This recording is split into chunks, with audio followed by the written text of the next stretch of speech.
நாம பார்க்க போறது குடும்ப ஆராதனை நடத்தும் முறை. அதுக்குன்னு ஒரு முறை இருக்கு.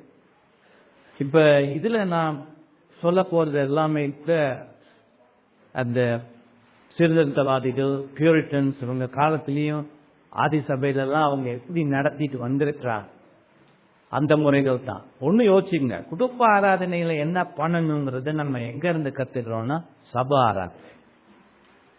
இன்னைக்கு தற்காலத்தில் இருக்கிற சபை ஆராதனையில கத்துக்க முடியாது. நம்ம சபைகள்ல நான் நம்புறேன் சரியான ஆராதனைகள் இருக்கு. அதுதான் விசுவாச அறிக்கையில 22வது அதிகாரத்துல ஆராதனையில எதுக்கு இருக்கு, எப்படி நடத்தணும்னு அதுல எழுதி வச்சிருக்கிறாங்க. அப்ப அங்க இருந்து தான் குடும்ப ஆராதனையையும் பின்பற்று சரிங்களா. ஆகவே குடும்ப ஆராதனை எப்படி நடத்தணும்னு அதுல முறைக்கு சபை ஆராதனை ஒரு அத்திவாரமாக இருக்கிறது. அதை நம்ம மறந்துவிடாது. திருச்சபையின் பொது ஆராதனையில் நான் பயன்படுத்துகின்ற நியமங்கள் அதுவே குடும்ப ஆராதனைக்கு வழிகாட்டியாக இருக்கின்றன. அதே நேரத்தில் சபையில நம்ம ஆராதனையில பயன்படுத்துற எல்லாத்தையுமே நம்ம குடும்ப ஆராதனையில பயன்படுத்த முடியாது. உதாரணத்துக்கு திருவிருந்து சபையில குடும்ப ஆராதனை வைக்க முடியுமா? முடியாது, கூடாது. அதுக்கு சபை கூடி வரணும், ஆண்டவர் எழுதியிருக்கிறார். அதனால குடும்பம் மட்டும் வைக்கிறது தப்பு. சரி, சபை தான் பேப்டிசம் கொடுப்பாங்க, அதை குடும்ப ஆராதனை கொடுக்கலாமா? கொடுக்க முடியாது. பார்த்தீங்களா? ஆனா அந்த ஆராதனை நடத்துகின்ற முறையில உள்ள விஷயங்களை நம்ம பயன்படுத்தணும். 3 காரியங்கள் அதில் பயன்படுத்தணும். முதல்ல வேத வாசிப்பு சரிங்களா. ஒரு சின்ன ஜெபத்தோட ஆரம்பிச்சுட்டு வேதத்துல ஒரு குறிப்பிட்ட பகுதியை வாசிக்க. அடுத்தது வாசிப்போடு இருந்த குடும்ப தலைவன் அதை வாசித்துட்டு எந்த பகுதியை வாசிக்கிறாரோ அதுல இருந்து சுருக்கமா ஒரு விளக்கத்தை கொடுக்க குடும்பத்துக்கு. அவங்க வயசுக்கும் ஞானத்துக்கும் ஏற்ற அளவுல அதை கொடுங்க. இப்ப இதை குடும்ப தலைவர்கள் பயிற்சி பண்ணிக்கணும்.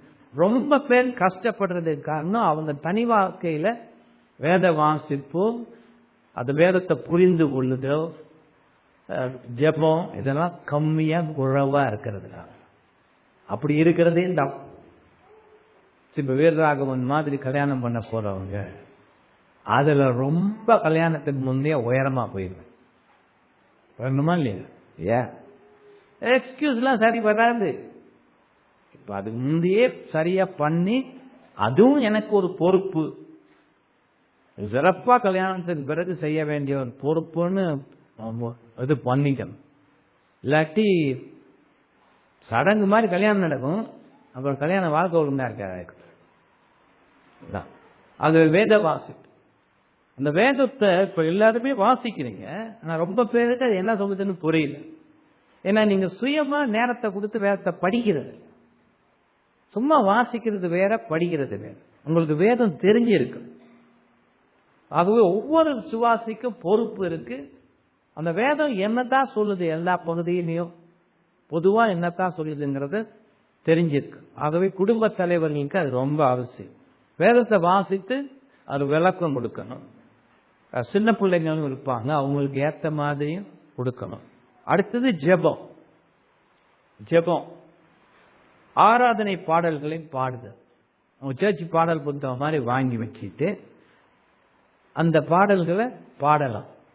ஆகவே நீங்க பிளான் பண்ணிக்கலாம். 20 நிமிஷத்துக்கு நடக்குதுன்னு சொன்னா அதுல 20 நிமிஷத்துலயும் பாட்டே பாடிட்டு இருக்க முடியாது. வேத வாசிப்பு விளக்கப்படுத்த நேரம் ஒதுக்கணும், அப்புறம் ஜெபத்துக்கு நேரம் ஒதுக்கணும். அப்போ பாடல் 1 2 பாடல், ஆரம்பத்தில் 1 முடிகிற நேரம், அதுக்கு ரொம்ப நேரம் போகாது. இந்த 3 தவிர்க்க முடியாதபடி அவசியமானது குடும்ப ஆராதனையில் சரிங்களா. இதுக்கு மேல போனா, இதுல எல்லாம் நல்லா வளர்ந்து வளர்ந்து நேரம் கொஞ்சம் கூட கிடைச்சு மேல போனா விசுவாச அறிக்கை, வினாவிட போதனை, நம்ம வெளியிட்டு இருக்கின்ற கிறிஸ்தவ நூல்கள் ஒரு பகுதி வாசிக்கிறது, அதெல்லாம் கூட யூஸ் பண்ணிக்கலாம்.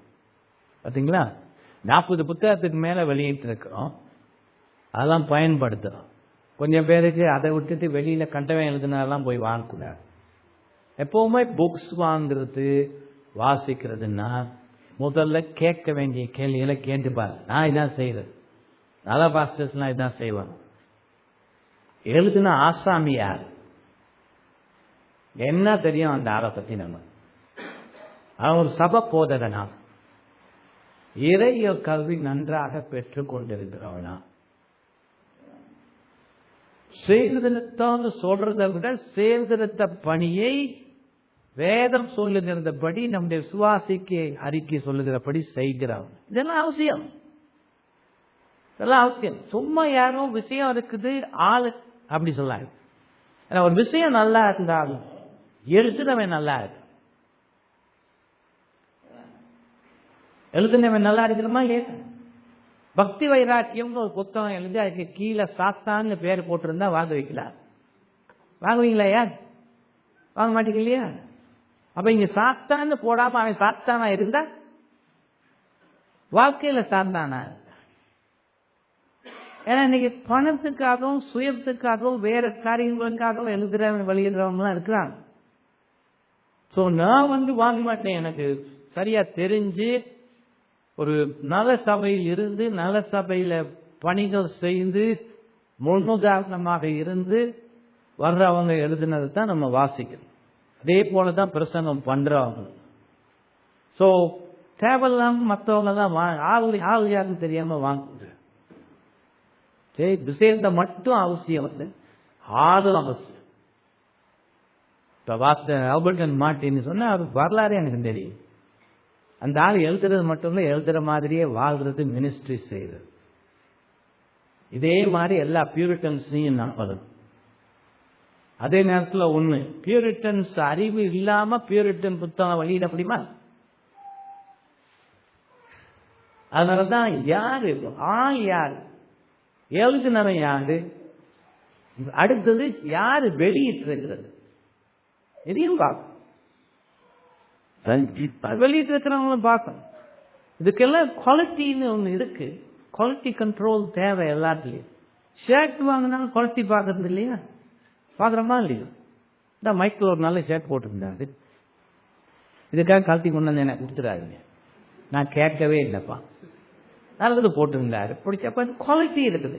என்ன கம்பெனி அப்படின்னு பார்க்குறோமா இல்லையா? கம்பெனி பார்த்து அந்த குவாலிட்டி இருக்கு. இப்போ நான் ஒரு ஹோட்டலில் போயிருந்தேன், இப்போ 10 வருஷத்துக்கு முந்தின்னு நினைக்கிறேன். ராபர்ட் வெட்டியோட வந்து அங்கே தங்கி இருந்தேன், அருமையாக இருந்துச்சு. இப்போ பார்த்தா ஸ்டாண்டர்ட் குறைஞ்சி போச்சு. ஒவ்வொரு நாள் போன சாப்பாடு ஒரே மாதிரி. இப்போ அவங்க வந்து வெளியே காசு தட்டி வெளியே மாற நேரம், சார் இதை பற்றி எப்படி இருந்ததுன்னு ஒரு ரிவ்யூ கொடுப்பீங்க, கொடுக்கலாமா நீ கேட்டேன், நல்லா தாராளமாக கொடுக்குறேன். உங்கள் சாப்பாடு போன மாதிரி சரியே இல்லை, நீங்க தான் கேட்டீங்க, நான் சொல்லிக்க, ஆனால் வந்து கேட்டீங்க, அதனால உங்க ஸ்டாண்டர்ட் பேருக்கு ஏற்ற மாதிரி ஸ்டாண்டர்ட் வச்சுக்க பாருங்க. என்ன சார் பிரச்சனை, ஒரே மாதிரி தான் இருக்குது. நேற்று பொங்கல்னு ஒன்று வச்சிருந்தீங்க, தமிழ்நாட்டுக்காரன் ஓடியே போயிடுவான். அது வந்து கஞ்சி. பொங்கல் ஒன்னோட ஒட்டிக்கிட்டு திக்கா தானே இருக்கும். பொங்கல்னு போர்டு போட்டுட்டு கஞ்சி செஞ்சு வச்சிருக்கிறான். அப்ப அவங்க ஷெஃப்பையே கூட்டிட்டு வந்துட்டாங்க. அப்ப நான் எந்த ஒரு கர்நாடகா ஒன்ன சொல்லி குறை இல்லை, கர்நாடகாரனுக்கு எப்படி பொங்கல் செய்யறது, அது தமிழ்நாட்டுக்கு. ஸோ அதனால நீங்க என்ன செய்யணும், கொஞ்சம் உங்க டீமை கூப்பிட்டு யோசிச்சு பாருங்க. இது ஒரு சாப்பிட வந்தா எனக்கு ஒரு அட்ராக்டிவா இருக்கும். இது இது அருமையா இருக்கு, இது அருமையா இருக்கு, அது நான் சாப்பிட்டே ரொம்ப வருஷம் ஆச்சு அப்படின்னு 2 ஹோட்டல் எனக்கு ரொம்ப பிடிச்ச அருமையா சாப்பாடு இருக்கிற 2 கொடுத்து சிபாரிசு பண்ணி ஒரு முறை விசிட் பண்ணி அங்க பாரு. நீ பாட்டுக்கு ஏதோ செஞ்சுட்டு போனா ஹோட்டலுக்கு தான் மதிப்பு இல்லை, பேர் வச்சிருக்கிற இல்லையா? ஸோ கேட்டதுனால வந்த ஆபத்து அவங்க கேட்டதுனால.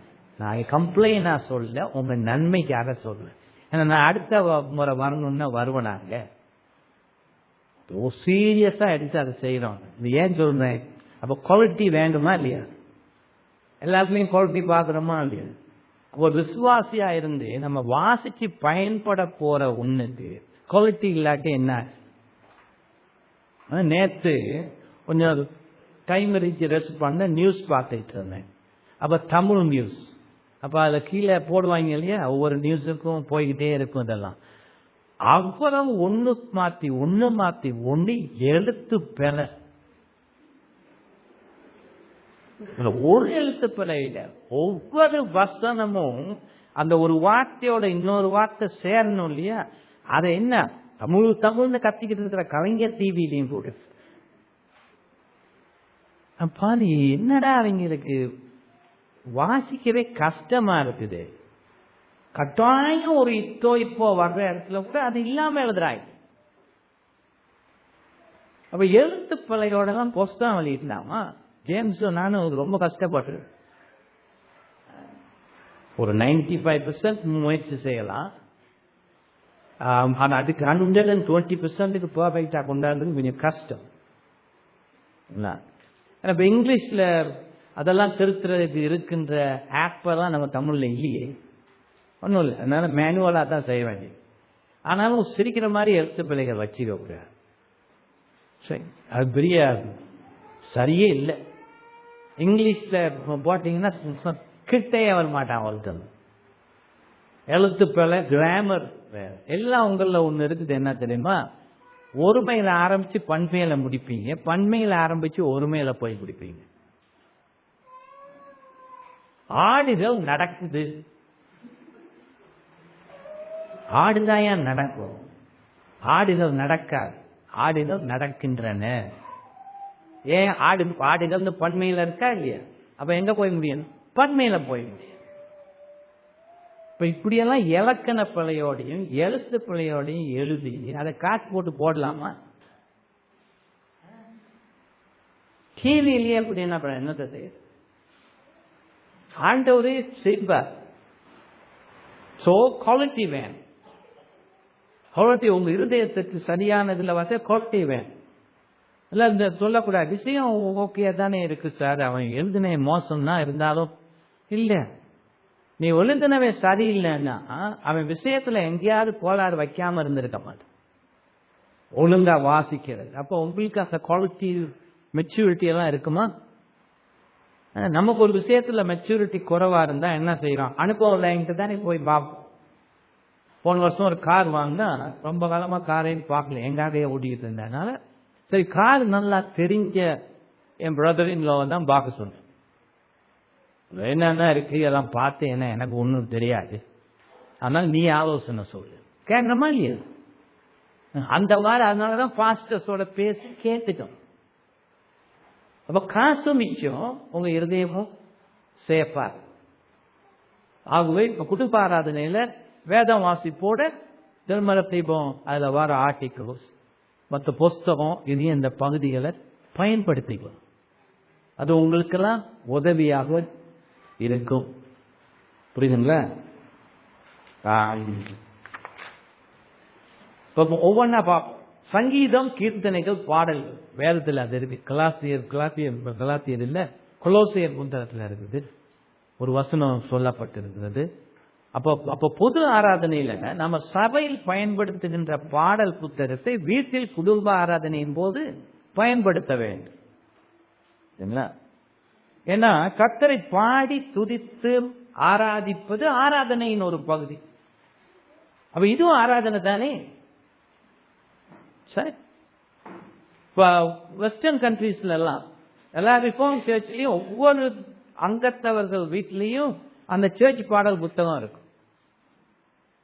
அந்த பாட்டெல்லாம் நல்லா தெரிஞ்சு வச்சது. ஆகவே அதை பயன்படுத்தணும்.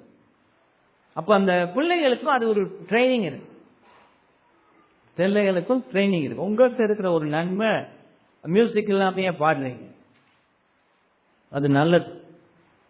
என் வைஃபுக்கு ரொம்ப சந்தோஷம், என் பாடுறதெல்லாம் நல்லா இருந்துச்சு. அதான் அங்கே உட்காந்து ஒவ்வொரு நாளும் வீடியோ எடுத்து அங்கே அனுப்பிக்கிட்டு இருக்கிறது காரணம் ஒரு 1 மினிட்டுக்கு அதை பார்க்கறது கேட்கறது. சரிங்களா? ஸோ அது மியூசிக்லாம் இல்லாமல் அவசியம் இல்லாமல் பாடுறீங்க, இட்ஸ் வெரி குட். இப்போ உங்கள் பிள்ளைகளுக்கும் வீட்டிலேயே இருந்து வரலாம்ல. இப்போ குடும்ப ஆராதனை நடத்தி இதே மாதிரி நடத்தி வீட்டில் வளங்க. அவன் ஜேச்சிக்கு போகிறத பெருசு பிரச்சனை கொடுக்க போகிறான், கொடுப்பானா? இல்லை.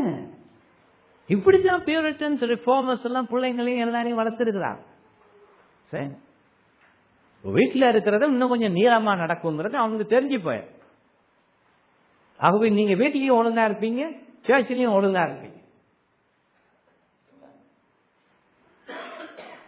ஆகவே இப்ப நீங்க வீட்டுல இப்படி குடும்ப ஆராதனை பாடல்கள்லாம் பாடி செய்தா ஒவ்வொரு நாளும் அது உங்களுக்கு ஞாயிற்றுக்கிழமை ஆராதனைக்கு அது உங்களை தயார் செய்தா இல்லையா? குடும்பத்தோட தயார் செய்து. இப்ப ரொம்ப சபைகள்ல இன்னைக்கு பாடல் புத்தகங்கள் பயன்படுத்துவதில்லை. ஏன்னா இங்க எல்லாமே லேட்டஸ்ட் ப்ரொஜெக்டர் வாங்கி போடுறோம்.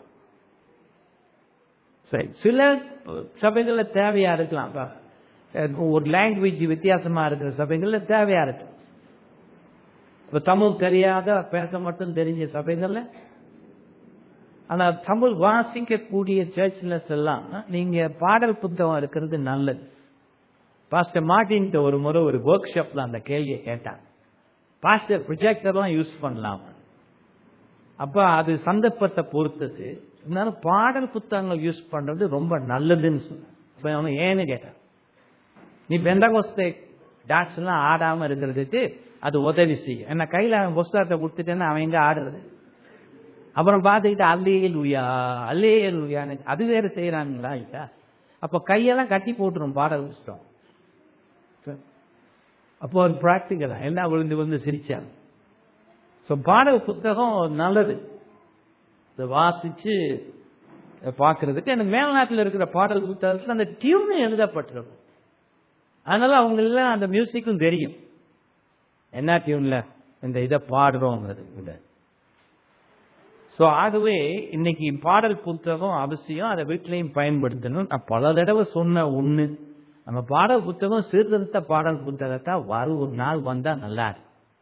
பர்க்மன்ஸ் பாடலா இல்லாம, தேவையில்லாம இந்த ரெப்படிஷன் திரும்ப திரும்ப திரும்ப வார வரிகளா இல்லாம, சில அருமையான வழிகள். இப்போ இந்த சர்ச்சில் இருக்கிற பாடல் புத்தகத்தெல்லாம் பாட்டுகள்லாம் பாடுற பொழுது ஜான் நியூட்டனோ மற்றவங்களோ ஐசக் வாட்ஸ் இந்த மாதிரி பாடல்கள்லாம் பார்க்குற பொழுது அந்த வரியெல்லாம் எவ்வளோ அருமையா இருக்கு தெரியுமா?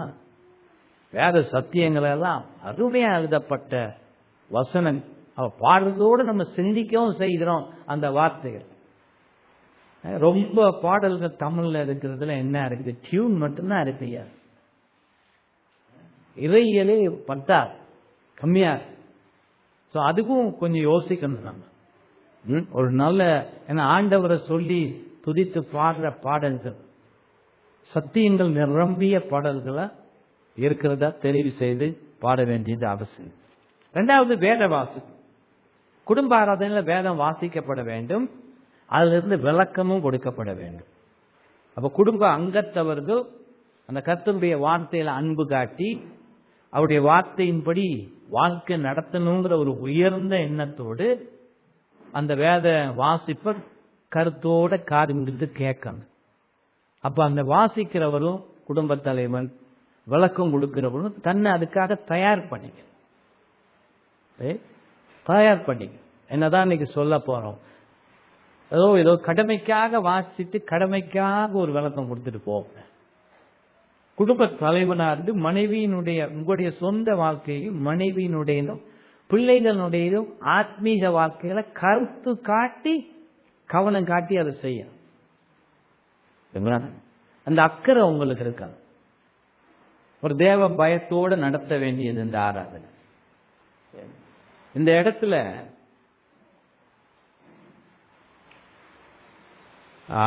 தமிழ் வேத புத்தகம் வாசிக்கிற நேரம் ரொம்ப பிரச்சனைகள் இருக்கு இல்லையா? இன்னைக்கு இந்திய வேதாகம சங்கம், இந்தியன் பைபிள் சொசைட்டி அந்த இலகுவான அதே ஓல்டு வெர்ஷன்ல அந்த கடுமையான வார்த்தைகளுக்கு இலகுவான வார்த்தைகளை போட்டு ஒன்று வெளியிட்டிருக்கிறாங்க. அதையும் நீங்க வாங்கி பயன்படுத்தினா நல்லா இருக்கும்னு நினைக்கிறேன், சரிங்களா?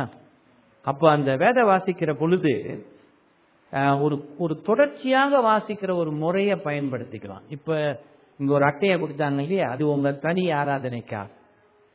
அப்ப குடும்பத்துக்காகவும் ஒரு சின்ன பகுதியை தான் வாசிக்க முடியும். நம்ம 20 நிமிஷத்துல எவ்வளவு நீளமா வாசிக்கிறதுல பிரயோசனம் இருக்கு. அந்த ஒரு சின்ன பகுதியை தெளிவா வாசித்து அதுல என்னத்தான் சொல்லுது, அதனுடைய கான்டெக்ஸ்ட், அது காணப்படுகிற அந்த சந்தர்ப்பத்தின் அடிப்படையில் அது என்ன சொல்லுகிறது, அதுல இருந்து என்ன பயன்பாடு நமக்கு வருகிறது. பிள்ளைகளுக்கும் வைஃபுக்கும் தெரியுற மாதிரி சொல்லணும், என்ன பயன்பாடு, என்ன படிக்கிறோம், அதோட இது என்ன பாவத்தை நமக்கு உணர்த்துகிறது,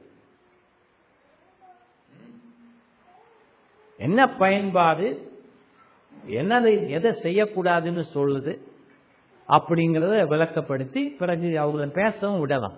மனைவியும் பிள்ளைகளையும், சின்ன பிள்ளைகளும் கேள்விகள் கேட்பாங்க, பதிலும் சொல்லி.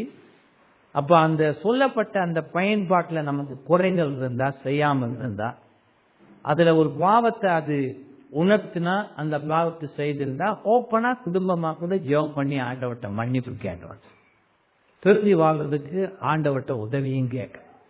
சரிங்களா?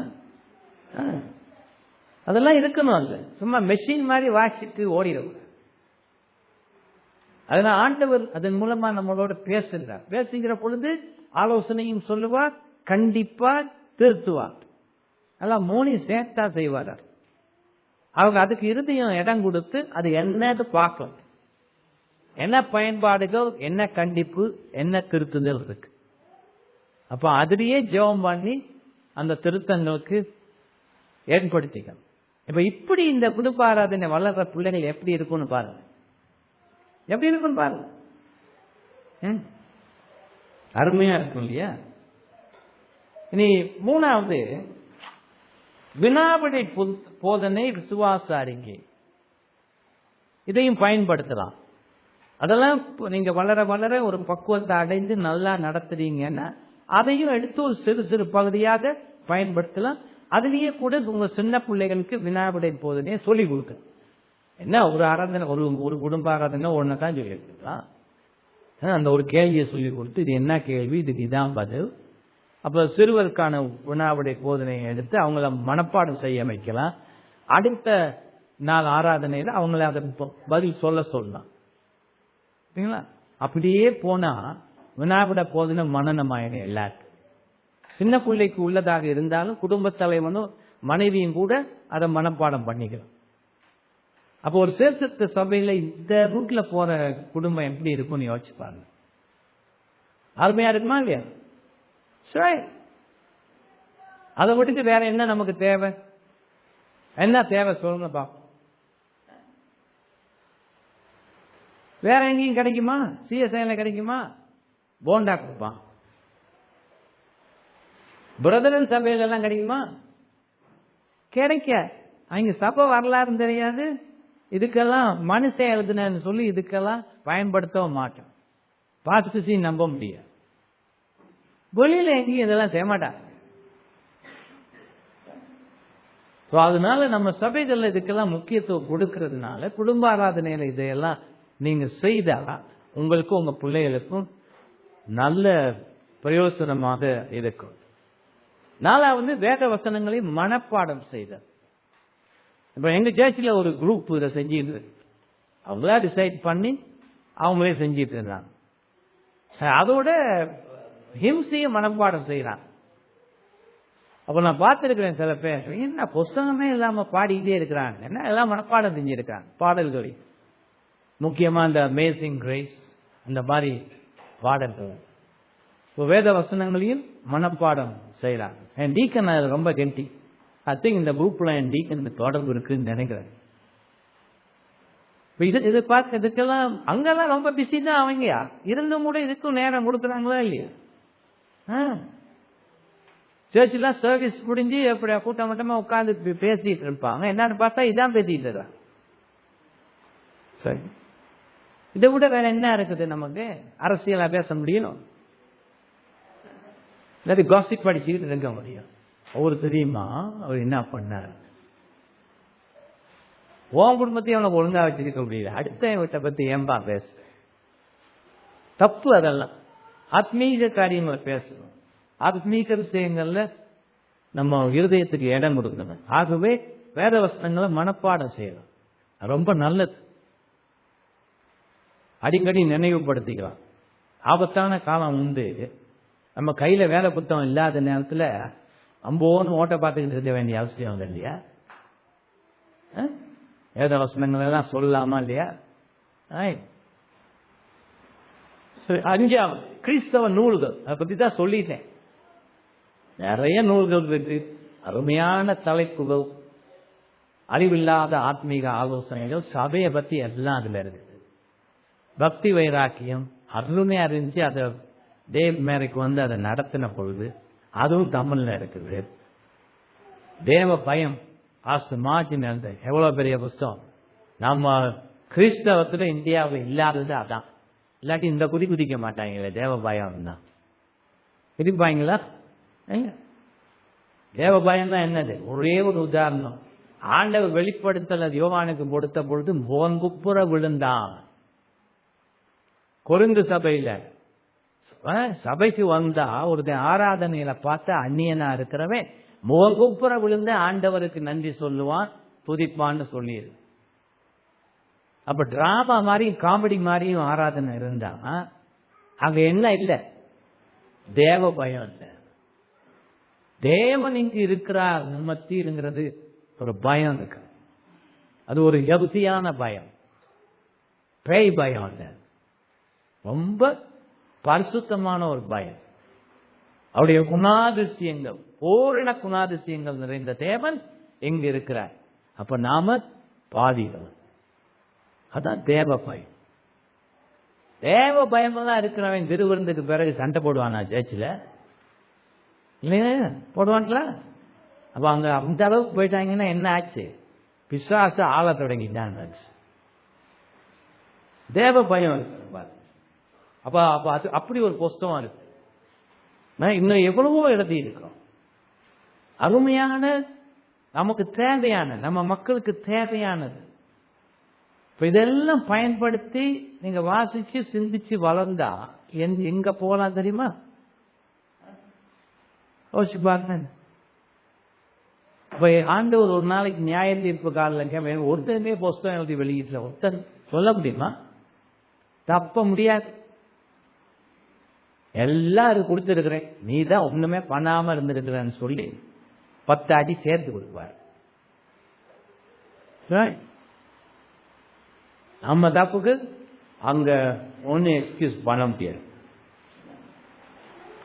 அப்போ இதெல்லாம் நம்ம பாவம் கொள்ளாது. அது எவ்வளவு அருமையான புஸ்தகம் தெரியுமா? எவ்வளவு அருமையான புஸ்தகம். ராபர்ட் மேனிங் எழுதின புஸ்தகம். அதெல்லாம் பல தடவை வாசிச்சு சிந்தித்து இருதயத்தை ஆராய வேண்டிய புத்தகம். மற்ற கிறிஸ்தவ பெரியவர்களுடைய புத்தகங்கள் எல்லாமே இருக்குது. அடுத்து பார்த்தா அதெல்லாம் வாசிக்கணும், பயன்படுத்திக்கணும்.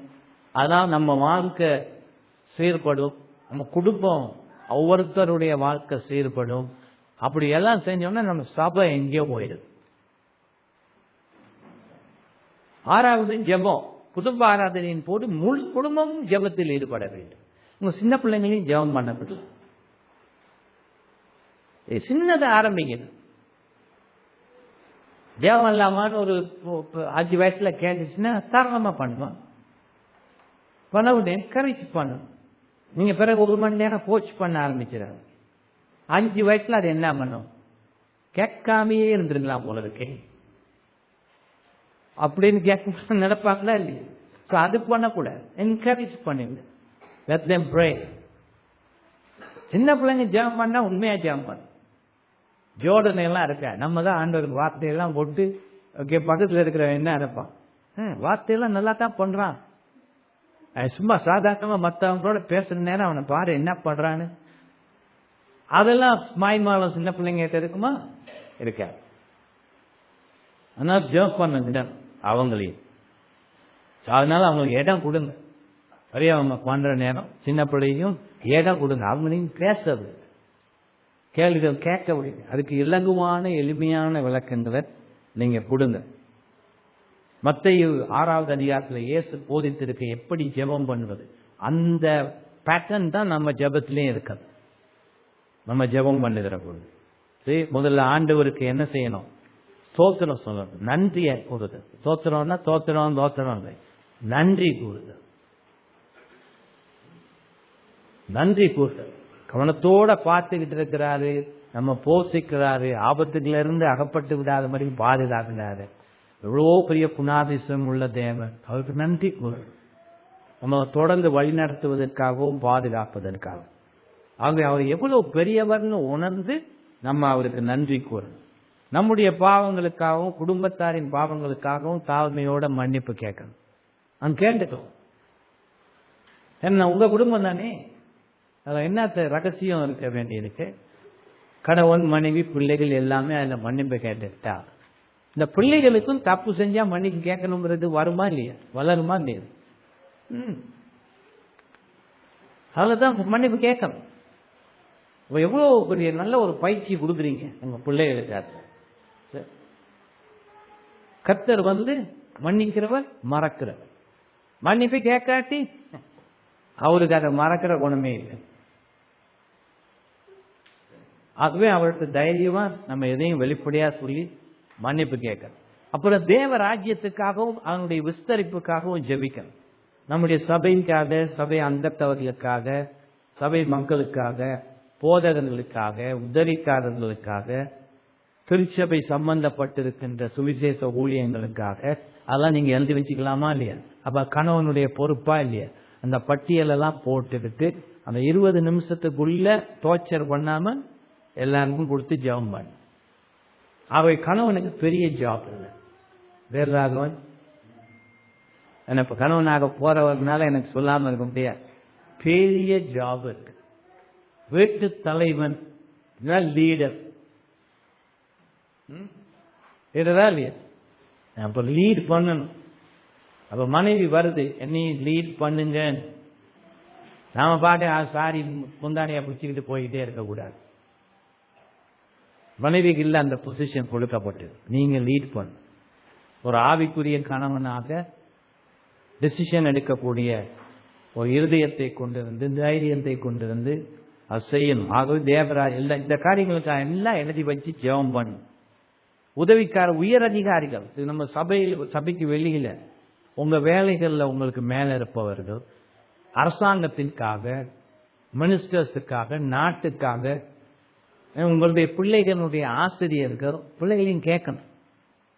நீங்க என்ன ஜெபம் பண்ணணும், உங்களுக்கு என்ன இன்னைக்கு ஜெபம் பண்ணணும், எங்க டீச்சருக்காக ஜெபம் பண்ணுங்க சொல்லுவாங்களா இல்லையா?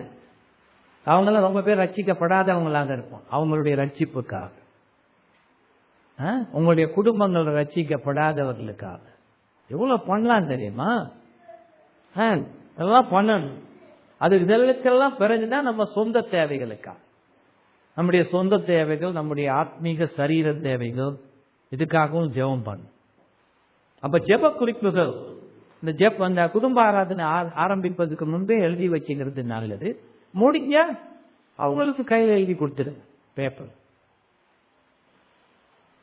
இதுக்கெல்லாம் ரொம்ப நேரம் போகாது தயாரிக்கிறது. அக்கறை இருந்தா செய்வீங்க. செய்வீங்களா இல்லையா? இந்த வாரம் முடிய போகுது, மளிகை சாமான் முடிஞ்சு போச்சு. உட்காந்து எவ்வளவு பெரிய பட்டியல் கொண்டு எழுதிடுறோமா இல்லையா? மளிகை கடைக்காம அதுதான் எழுதணுமா இல்லையா? என் வைஃப் கிட்டே அப்போ சொல்லிடுறேன், டெக்ஸ்ட் மெசேஜ் அனுப்பிடுங்க. 1 2 3 அப்பா நான் பார்த்து குரோசரி ஷாப்ல நான் வாங்குவேன். அப்ப அதுக்கெல்லாம் செய்யறமே. ஆண்டோடைய விஷயத்துல குறிப்பு எழுதுறதுக்கு ஐயோ நேரமே என்ன, அது நம்ம செஞ்சிருவோம். இல்லாட்டிதான் அடுத்த வாரம் பட்னியா கிடையாது. ஸோ அதெல்லாம் எழுதி வச்சிடும். அப்ப சின்ன பிள்ளைகளையும் ஊக்குவிச்சு அதுக்கெல்லாம் ஜெபம் பண்ண வைக்கணும். ஜெபங்கள் சுருக்கமாக கச்சிதமாக இருக்கணும். சுருக்கமாக கச்சிதம். ஆண்டவருக்கு தேவையில்லாத வார்த்தையே பிடிக்காது. அம்மாவுக்கு உடம்பு சரியில்லை, நீங்க குணப்படுத்தினா அவருக்கு உடனே புரிஞ்சு சொல்லிட்டீங்க. அப்புறம் அதை போட்டு பில்டப் பண்ணிக்கிட்டே இருக்காங்க. அடுத்த ஸ்டேஜுக்கு போயிடுங்க. ஆகவே ஒரு சுருக்கமா கச்சிதமா வார்த்தைகளை அளவில்லாமல் பொருளற்று பயன்படுத்தி நீண்ட ஜெபங்கள் செய்வதுதான் குடும்ப ஆராதனை. என்ன செய்யும்? சலிப்படையும் செய்யும். இந்த சின்ன பிள்ளைங்களுக்கு கான்சன்ட்ரேஷன் குறைவாக. அதனால அந்த குடும்ப ஆராதனையில் அவங்களும் இருக்கிறாங்க, மனசு வச்சுதான் பண்ணும். அவங்க உட்கார்ந்து இருக்கிறாரு, அபியும் உட்கார்ந்து இருக்குது. அபிக்கு எவ்வளவு கான்சன்ட்ரேஷன் இருக்கும்? ரொம்ப இருக்காது இல்லையா? சரி, கையெல்லாம் கட்டி போட்டு வாயிலெல்லாம் இது போட்டு வைக்க முடியுமா? அதெல்லாம் செய்யக்கூடாது. அது துன்புறுத்துது. ஸோ அதனால அவங்களுக்கும் பார்த்துக்கணும். சின்ன ஜெபங்களை அந்த அளவுக்கு வச்சுக்கிறது நல்லது. அதுவும் ஒரே விஷயத்தை ஒவ்வொரு நாளும் கிளிப்பில்ல மாதிரி ஜெபம் பண்ணக்கூடாது. சில விஷயங்கள் ஒவ்வொரு நாளும் ஜெபம் பண்ண வேண்டி வரும். ஆனா ஒரே இதுல வச்சுக்க கூடாது. ஒரு நாள் ஒவ்வொரு நாளும் உங்க பட்டியலை மாத்தி மாத்தி வச்சுங்க. முக்கியமா வர வேண்டிய தொடர்ந்து வரும். அது சுவாரஸ்யமாகவும் இருக்கணும். அந்த பட்டியல் யாரை விட்டுட்டோம் அப்படின்னு யோசிச்சு எழுதணும் இல்லையா? அப்ப அதையும் செய்யாம விடக்கூடாது. இப்ப இதெல்லாம் பார்க்கிற நேரம், இதெல்லாம் இவ்வளவுக்கு எங்கேயா நேரம் கிடைக்கும். மனசு வச்சா எல்லாமே முடியும். மனசு வச்சா எல்லாமே முடியுமா இல்லையா? முடியும். நேற்று ஒரு செய்தியில பார்த்தேன். ஒருத்தன் ஒரு பிரிட்ஜில் அப்படி நின்று அப்படியே பார்த்துக்கிட்டு இருந்து என்னதான் நடந்துச்சுன்னு தெரியாது, அப்படியே விழுந்துட்டான். இவன் ஒரு ஸ்போர்ட்ஸ்மேன். விழுந்தா அது 26 அடி கீழே. பக்கத்தில் ஒரு செவரு விழுந்த சும்மா விழுந்தா செவருலையும் அட்டி போட்டு கீழே விழுந்த போது அவனுடைய பேக் போன் இருக்கையா எலும்பு 2 இடத்துல உடஞ்சி போச்சு. அவனை அள்ளிதான் போனான். அப்படி விழுந்தவனை சென்டரில் போட்டு கொண்டு போனான். அது உடஞ்சி போச்சு. நீ அவன் வாழ்நாளுக்கும் என்ன பண்ண முடியாது, அசைன். ஆனா ஆச்சரியமா அவன் கால் வேலை செய்யுது. ஸோ பெரிய சர்ஜரி எல்லாம் பண்ணி இவனும் ரொம்ப மன வலிமை உள்ளது. எக்ஸசைஸ் அது இதெல்லாம் செஞ்சு ரீஹாபிலிட்டேஷன் கஷ்டப்பட்டு அதெல்லாம் வருஷத்துக்கு மேல செஞ்சிருப்பான். செஞ்சு அவன் ஒரு ஜூடோ பிளேயர். பழையபடி காம்படிஷன்ல கலந்துக்கிற அளவுக்கு வந்துட்டான். அப்ப அந்த வில் பவர் எவ்வளவு தூரம் இருந்தது, எவ்வளவு தூரம் ஒரு மனுஷனுக்கு ஆண்டு வில் பவர். நீங்க கூட அதை ஒரு விஷயத்துல காட்டுவீங்க. பிரச்சனை என்ன? ஆவிக்குரிய விஷயத்துல காட்டுறது இல்லை, ஆவிக்குரிய விஷயத்துல காட்டுறது. எங்க காட்டணுமோ அங்க காட்டுறது. அவன் ஒரு அவிசுவாசி சொன்னா இப்படியெல்லாம் நல்லா வந்துட்டதுனால என் வாழ்க்கையே நான் ஸ்போர்ட்ஸுக்கே அர்ப்பணிக்கிறேன். நான் சொன்னேன், முட்டா பையன், உனக்கு இவ்வளவு விட்டுருக்கிறது ஆண்டவர்டா, அது கூட உனக்கு தெரியாம இருக்குது. ஆண்டவருக்குள்ள சொல்லணும் அது. அப்ப நமக்கு அந்த வில் பவர் வேணும். அதனால நம்ம தன்னுடைய ஆத்மீக வாழ்க்கை, மனைவியினுடைய ஆத்மீக வாழ்க்கை, பிள்ளைகளுடைய ஆத்மீக வாழ்க்கையில அக்கறை உள்ளவன் தேவையானதெல்லாம் செய்வோம். இது என்ன வேணும், அதை சாக்கு போக்கே சொல்ல மாட்டான். மோட்ச பிரயாணம் புஸ்தகம் இருக்குல்ல, யாரோ ஒரு தம்பி நான் வாசிக்கிட்டு இருக்கிறேன்னு சொன்னார். யார் பாது?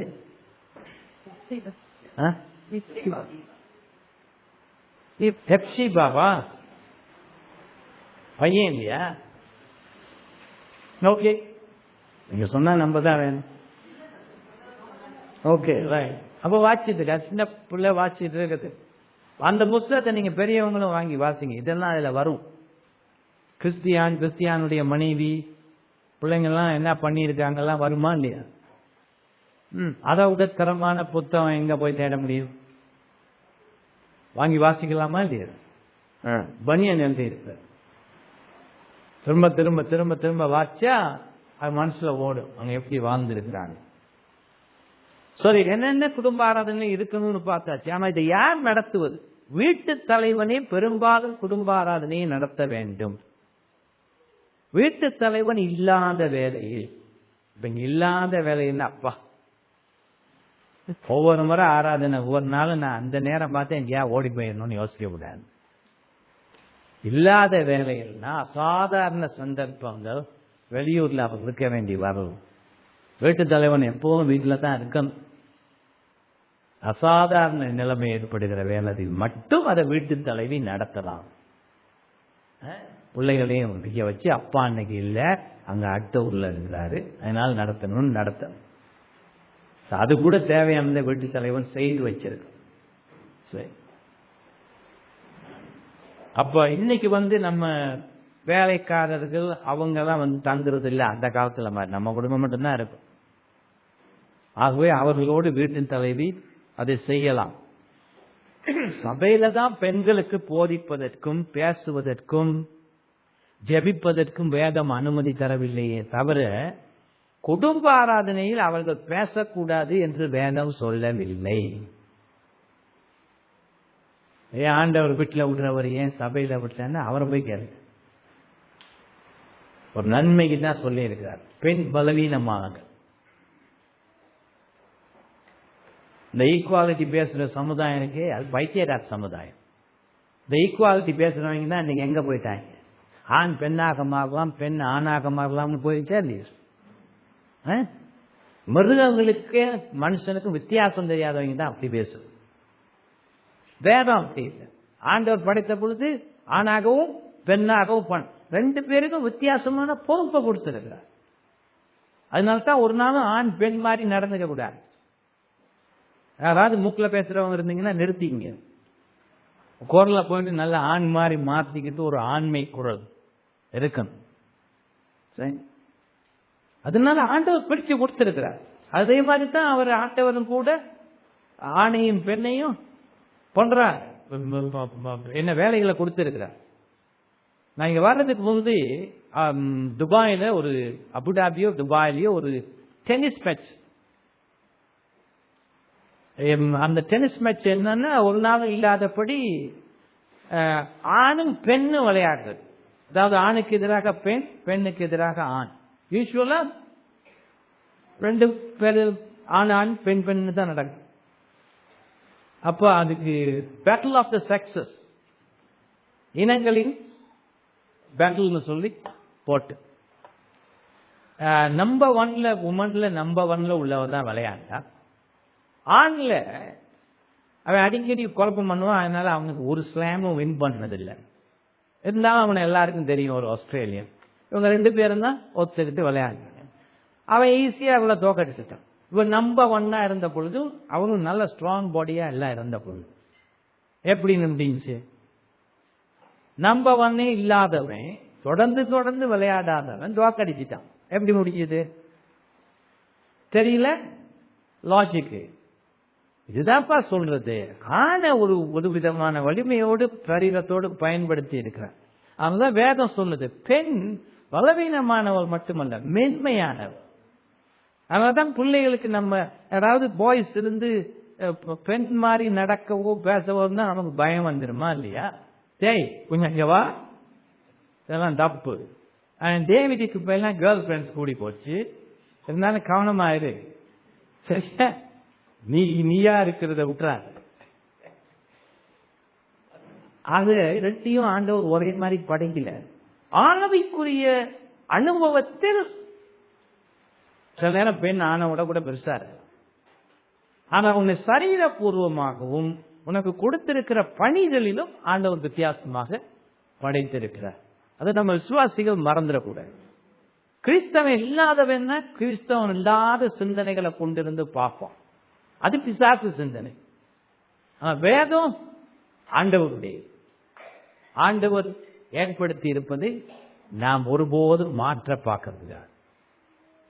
ஆகவே வீட்டில் பெண்களுக்கு ஆராதனையின் பொழுது அவங்க வேதமும் வாசிக்கலாம், குடும்பத் தலைவர் அனுமதிக்கலாம், அவங்க கேள்விகளை கேட்டு தெரிஞ்சுக்கலாம், அவங்க ஜெபமும் பண்ணலாம். இதை எங்க நடத்துவது? எங்க உங்களுக்கு வீட்டில் வசதியான இடமோ அங்க நடத்தலாம். ஒரு தொல்லைகள் இல்லாம வசதியா உங்க வீட்டுல எங்க நடத்தலாமோ. இப்ப வெள்ளைக்காரங்கெல்லாம் சாப்பாட்டு மேஜையில நடத்துவாங்க. ஏன்னா எல்லாரும் உட்கார்றதுக்கு வசதியா 6 இல்லாட்டி 8 சேர்ஸ் இருக்கும் இல்லையா, அதுல நடத்துவாங்க. பெட்ல எல்லாம் வச்சு நடத்தக்கூடாது, தூங்கிடுவாங்க. அதனால எங்க வசதியா இதுக்கு ஏற்றது இருக்கோ அங்கதான் அதை நடத்தும். பார்த்தீங்களா? அதே நேரம் இதெல்லாம் ஆரம்பிக்கிற என்ன செய்யணும்? டிவியை ஆஃப் பண்ணிருக்கணும். அது வரக்கூடாது. போனை நிச்சயமா ஆஃப் பண்ணிடும். அந்த நேரம் பார்த்துட்டா அதை அடிக்கும். அதனால அதை ஆஃப் பண்ணி வச்சிடும். அதனால டெக்ஸ்ட் மெசேஜோ டெலிபோனோ டிவியோ ஒண்ணுமும் இயங்கக்கூடாது அந்த வேலையில். எத்தனை தடவை செய்யறது ஒரு நாளைக்கு? எவ்வளவு நேரம்? பியூரிட்டன் பெரியவர்கள் எல்லாம் தாங்கள் எழுதி தந்திருக்கும் வழிகாட்டியில் ஒரு நாளில் காலை வேளையிலும் மாலை வேளையிலும் 2 தடவை நடத்தும்படி வலியுறுத்தி இருக்கிறார். அதுக்கு காரணம், ஓய்வு நாளில் வளமையாக 2 தடவை பொது ஆராதனை நடத்துவது ஆதி சபை காலத்திலிருந்தே தொடர்ந்து இருக்கிறது. அதனால அந்த வீட்டிலும் அந்த முறையை பின்பற்றி குடும்ப ஆராதனை செய்வதை அவர்கள் வலியுறுத்தி இருக்கிறார். புரியுதா? இந்த ஒரு ஆராதனை பண்ற சபையெல்லாம் அப்படின்னா என்னது? ஒரு ஆராதனையை பண்ணிட்டு மிச்ச நாளெல்லாம் விசாரிச்சு கொடுக்கறதா? ஓய்வு நாள்ல துணி துவைக்கிறதுக்கும் ஷாப்பிங் செய்யறதுக்கும் அதுக்கும் எதுக்கும் கொடுக்கறதா? No no no. ஞாயிற்றுக்கிழமை செய்யணும். ஞாயிற்றுக்கிழமை என்னுடையது. I am the lord of the Sabbath அப்படின்னா நான் தான் அதுக்கு ஆண்டவராக இருக்கிறேன். அதனால என் பேச்சை கேட்டு நான் அதை எப்படி வச்சுக்கணும்னு எதிர்பார்க்கிறோன்னா அப்படி செய்யும். இப்போ உங்களுக்கு ஏன் 2 நேரம்னு அவங்க எழுதியிருக்கிறாங்கன்னு பாருங்க. சரி, பழைய ஏற்பாட்டில் காலையும் மாலையும் பலி கொடுத்து ஆண்டவரை துதிக்கும் முறை இருந்து வந்திருக்கிறது. அது சங்கீத புஸ்தகத்தில் வாசிக்கிறோம். காலையிலும் மாலையிலும்னு வரும். அந்த விதத்துல தான் புதிய ஏற்பாட்டிலும் கிறிஸ்தவ சபை ஆராதனை செய்து வந்திருக்கிறது. இப்போ சில குடும்பங்கள்ல 2 தடவை ஆராதனை செய்வது பிரச்சனையாக இருக்கலாம். அப்படி இருந்தா அவங்க என்ன செய்யணும்? காலையில 10 நிமிஷமும் மாலையில 20 நிமிஷமும் கொடுக்கலாம். எப்ப வசதியான நேரம் இருக்கிறது? அடியோட செய்யாம இருக்கிறத விட, அறகுறையா செய்யறதை விட திட்டமிட்டு கொஞ்ச நேரத்தையும் சரியா பயன்படுத்தணுங்கிறது இம்பார்ட்டன்ட். சரி, ஒரு நாள் மட்டும் நடத்தி விட்டு வாரம் முழுதும் அதை அலட்சியம் செய்யக்கூடாது. தடை இல்லாமல் அது தொடர்ந்து குடும்பங்கள்ல நடக்கும். சரி, காலையில வேலை இருக்கு, அதனால குடும்ப ஆராதனை நடத்த முடியலன்னு முழு நாளையையும் வீணாக்கி கொள்ளக்கூடாது. அதான் காலையில கொஞ்ச நேரம் தான் கொடுக்க முடிந்த, மாலையில சரியானபடியாவது நடத்துவது அவசியம். எவ்வளவு நேரம் குடும்ப ஆராதனையை நடத்தணும்?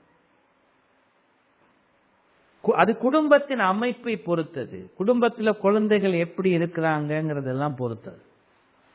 ரொம்ப சின்ன குழந்தைகளாக இருக்கிற பொழுது, பால் குடிக்கிற வயசுலலாம் இருக்கிற பொழுது நீங்க பாட்டுக்கு 1 மணி நேரம் நடத்திட்டு அந்த கொய்யோன்னு கத்தி ஊரையே கூப்பிடுறோம். ஸோ அதெல்லாம் பார்த்துடுங்க. இயற்கையும் கூட அதை எதிர்பார்க்க, அதையெல்லாம் பார்த்து ஆராதனையை சரியானபடி நடத்தணும். குடும்ப அங்கத்தவர்களை எல்லாம் அதை பங்கு பற்ற வைக்கணும். அதுவும் ரொம்ப முக்கியம். அனாவசிய பேச்செல்லாம் பேசக்கூடாது. பேச்சு அனாவசியத்துக்கு இழுத்து நீட்டி எங்கேயோ போயிடக்கூடாது. அது மற்றவங்களுக்கு சலிப்பு ஏற்படுத்தக்கூடாது. எல்லாருக்கும் பயன்படும்படியாக குடும்பத்தில் அதை கச்சிதமா நடத்துறது அவசியம். சங்கீதம் பாடி வேத வாசிப்போடு முடிந்தால் வேத நூல்களையும் பயன்படுத்தி ஜெபத்தில் வருவதற்கு நேரம் தேவை. அப்போ ஒவ்வொரு குடும்பமும் தங்களுடைய குடும்பத்தின் அங்கத்தினவர்கள் எத்தனை பேர் இதெல்லாம் பார்த்து அந்த தேவைக்கேற்றபடி தீர்மானித்துக்கணும். ஆகவே கிறிஸ்தவ குடும்பமும் திருச்சபை வாழ்வும் சீராக இருப்பதற்கு குடும்ப ஆராதனை எத்தனை அவசியம் என்பதுல நமக்கு எந்த விதமான கருத்து வேறுபாடும் இருக்கக்கூடாது. சரி, குடும்ப ஆராதனை நடத்துவது குடும்பத்தில் இறையியல் கல்லூரி போல் அமைந்து முழு குடும்பத்தையும் வேத அறிவில் வளர்க்கும் என்று எவரோ சொல்லி இருப்பது அப்பட்டமான உண்மை. நம்ம முன்னோர்கள் எல்லாம் கிறிஸ்துவனுடைய அன்பிலும் வேத ஞானத்திலும் சிறந்து இருக்கிறதுக்காக ரொம்ப உதவி புரிந்துள்ளது அவங்களுக்கு குடும்ப ஆராதனை தான். அவை குடும்ப ஆராதனையில ரொம்ப சிறப்பு காட்டின புதிய வருஷத்துல இதுல ரொம்ப வீக்கா பலவீனமா இருந்தீங்கன்னா இதுல நீங்க உயரணும்.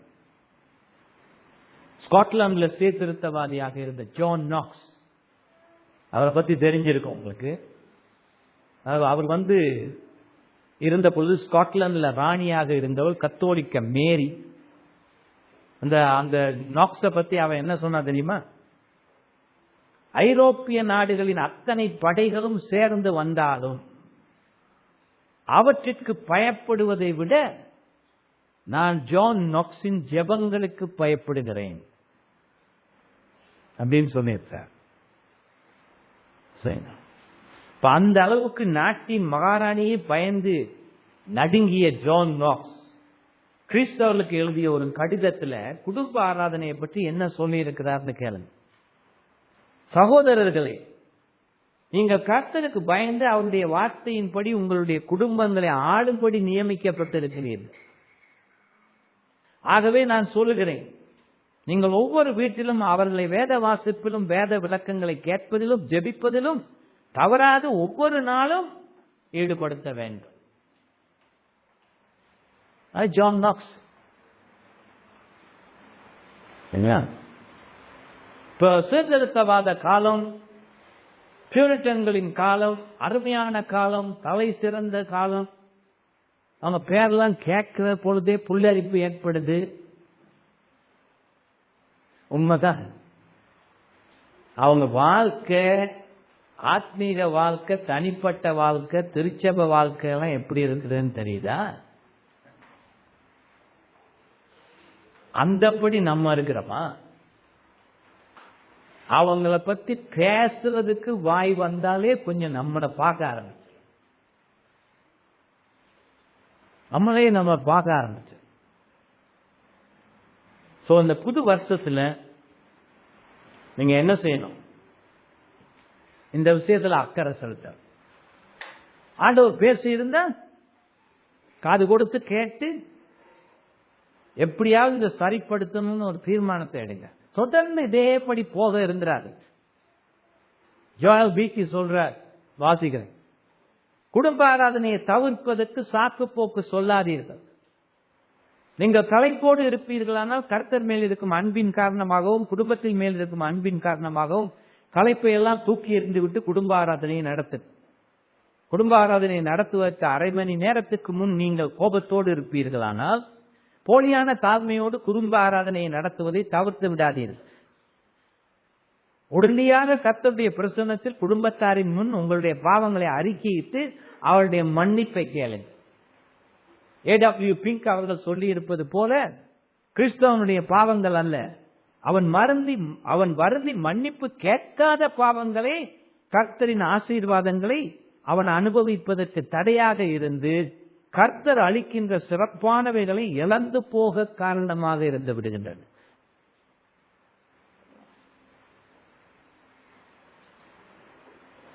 ஆகவே நீங்க நல்ல முயற்சி செய்து இதுக்கு அக்கறையோடு குடும்ப ஆராதனையில் ஈடுபட்டால் உங்க குடும்பம் ரொம்ப ஆசீர்வாதத்தை ஆண்டவர்கிட்ட அடைய முடியுது. ஒரு செடிக்கு உரம் போடுற மாதிரி குடும்பத்துக்கு உரம் போடுறது இல்லை குடும்ப ஆராதனை. நல்லா அந்த குடும்பம் செழித்து வளரும். ஜோபு ஒரு உதாரணமா பார்த்தோம். இதெல்லாம் செய்திருக்கிறான், குடும்பத்தையும் செய்ய வச்சிருக்கிறான். உபாகமம் 6வது அதிகாரம் தெரிந்த வசனங்கள் 5-9 வரையும், நீ உன் தேவனாகிய கர்த்தரிடத்தில் உன் முழு இதயத்தோடும் உன் முழு ஆத்மாவோடும் உன் முழு பலத்தோடும் அன்பு கூறுவாயாக என்று நான் உனக்கு கட்டளையிடுகின்ற இந்த வார்த்தைகளை உன் இருதயத்தில் இருக்க கடவுது. நீ அவைகளை உன் பிள்ளைகளுக்கு கருத்தாய் போதித்து நீ உன் வீட்டில் உட்கார்ந்து இருக்கிற போதும், வழியில் நடக்கின்ற பொழுதும், படுத்துக் கொள்ளுகிற பொழுதும், எழுந்திருக்கிற பொழுதும் அவைகளை குறித்து பேசி அவைகளை உன் கையின் மேல் அடையாளமாக கட்டி கொள்வாயாக. அவைகள் உன் கண்களுக்கு நடவே ஞாபகக்குறியாய் இருக்க கடவுது. அவைகளை உன் வீட்டு நிலைகளிலும் உன் வாசல்களிலும் எழுதுவாயாக. ஸ்பர்ஜன் சொல்ற மாதிரி பனியன்ல உடல்ல எங்க குத்தினாலும் பைபிளா குத்துமா, அந்த மாதிரி வாழும்படி சொல்றாரு வேத சொல்லு. பிள்ளைகளையும் அந்தபடி வளர்க்கும்படி சொல்லு. பாருங்க, நீங்க ஒவ்வொருவரும் இருக்கிற குடும்பங்கள் இருக்கின்ற சர்ச்சுக்கு நீங்க ரொம்ப அவசியம்.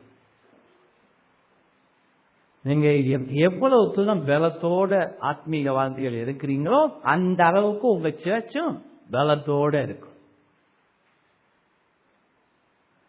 அதே போல பாஸ்டர்ஸும் டீக்கன்ஸும் இந்த விஷயங்கள்லாம் ரொம்ப உயரமா இருந்து முன்னுதாரணமாக இருந்தா அது குடும்பங்களுக்கும் நல்ல சப்போர்ட்டா இருக்கு. ரெண்டும் தேவை. சர்ச் தொடர்ந்து நல்ல விதத்தில் போறதுக்கு இதெல்லாம் ரொம்ப அவசியமான. தேவையில்லாத பிரச்சனைகள் இதெல்லாம் வந்து விடாதபடி பரிசுத்தத்தில் முன்னோக்கி போவதற்கு இதெல்லாம் ரொம்ப அவசியமான. இதெல்லாம் இல்லாத சபையா, இதையெல்லாம் போதிக்காத, கண்டிப்போது ஆத்துமாக்களை திருத்தாத போதகர்களா? போதக இலக்கணங்களையும் உதவிக்காரர்களுக்கு இருக்க வேண்டிய இலக்கணங்களையெல்லாம் கவனிக்காத சபைகள் சபையா?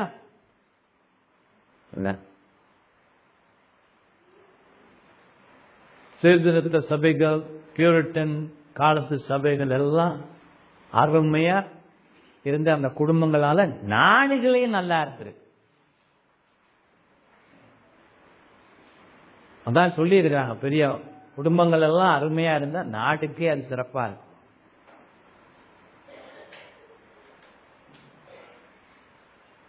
ஆண்டவர் உங்களோட பேசட்டும். இந்த விஷயத்துல அந்த புதிய வருஷத்துல ரொம்ப கவனிப்பு காட்டு. ஆண்டவர் உதவி செய்வார். மறக்காம அந்த புஸ்தகத்தையும் வாங்கி வச்சுங்க, வாசிங்க. இதையெல்லாம் இந்த செய்திகளையும் கூட எடிட் பண்ணி போடுற பொழுது அதையும் கூட நீங்க திரும்ப கேட்கணும். அதுவும் உங்களுக்கு உதவியாக இருக்கும். ஜெபம் பண்ணும். அன்பும் கிருபையும் உள்ள எங்கள் தேவனே, இந்த குடும்ப ஆராதனையை பற்றி எத்தனையோ விஷயங்களை கற்றுக்கொள்ள உதவி இருக்கிறீர்கள். காதிருந்து இவைகள் எல்லாவற்றையும் கேட்டிருக்கிறோம். இது கூடி வந்திருக்கிற மக்கள் எல்லோரும் இதற்கு முதலிடம் கொடுத்து தங்களுடைய வீடுகளில் ஆண்டவருடைய சத்தம் தொடர்ந்து கேட்கும்படியாக பாக்ஸ்டர் காவல்களே அவர் சந்தோஷத்தோடு நான் வீதியில் நடந்து போகிற பொழுது வீடு வீடாக சங்கீதம் பாடி ஜெபிப்பதையும் வேத வாசிப்பதையும் கேட்டிருக்கிறேன் என்று ஆனந்தப்பட்டது போல நீர் ஆனந்தப்படும் விதமாக எல்லா குடும்பங்களிலும் இந்த ஆராதனை நடக்குது. கிருபை பாராட்டு. அந்த சபைகளையும் சபை போதகர்களையும் உதவிக்காரர்களையும் ஆசைப்பது. இந்த 4 நாட்களாக நல்லபடியாக இந்த கூட்டங்கள் பிரச்சனை இல்லாமல் நடக்க நீர் உதவி செய்ததற்காக உமக்கு நன்றி செலுத்துகிறோம். தொடர்ந்து எங்களுடைய ஐக்கியத்தை பலப்படுத்தும். இந்த புதிய வருடத்திலும் நாம் முன்னோக்கி போவதற்கு உதவி செய்யும். கிறிஸ்து இயேசுவின் நாமத்திலே ஜெபித்து கேட்கிறோம். ஆமென்.